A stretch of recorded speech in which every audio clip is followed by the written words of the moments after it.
So my life as a student, and I started in a small community school, and the school is affiliated to a factory. And so, as I mentioned, it's a very small community, so all the teachers and my parents, they know each other, and more possibly, some of the teachers and my parents, they grown up together. And so, because of this special reason, and I dare not to do any extra-related things at school, and I always and scrupled to ask any questions at school because I'm afraid of that my teacher would report anything I've done at school detailedly to my parents. And so, as a result of listening carefully at the class and to take notes as elaborately as possible on the class or review the content of the material as often as possible, I was always the top of the class. And when I was like 10 years old and I was transferred to another urban primary school, and which was equipped with a more advanced and professional educational system in downtown because due to the urban transformation, my previous primary school was dismantled. And at that new school, the core subject is English instead of Chinese or mathematics, so it took me quite a long time for me to adapt in. And so, because all the subjects were taught in English, so I think at that time my English teacher influenced me a lot. And being in mature age and being the nature of the human being,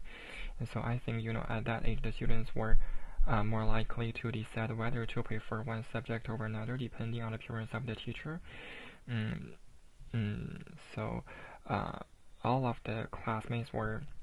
excited when we were about to take English classes because our teacher is young, energetic, and more importantly, she is articulate, approachable, and lenient. And we can ask her any questions that we don't know. She will give us the comprehensive reply and answer with the kind manner. And so her teaching style is very unique at that time, which I had never experienced before. So I think it's a novelty. And instead of being like the other old-fashioned teachers standing in the platform of the classroom, and her class was more like an exciting adventure and involving all the students. And we play games to learn new things, like we jumped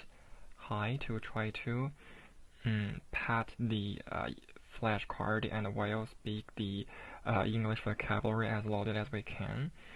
or we even take turns to act role as teachers in the platform. And we were also assigned to be responsible to teaching the content of the next class, and we were normally teamed up to do this work, and so I think it really increased our team spirituality. So I think the most lonely time was when I was preparing for the graduate qualifying examination in China, and I was like the sole soldier in the world to fight for myself without company of other classmates, and so I tried to find a Starbucks next to the university, and almost all the graduates at that university and do self-study in that Starbucks, and so the thoughtful the cafeteria and even switched the noisy music to the light music with the lyrics to prevent us from being disturbed by the noisy music. And what is interesting is that one day when I came to my regular seat and prepared to study, and I thought there was a note and enter the name of your unfamiliar companion, and it said, do not be depressed of the failure because I have experienced what you are experiencing now, and so please keep going on and do not give up, and your brilliant future is waiting for you.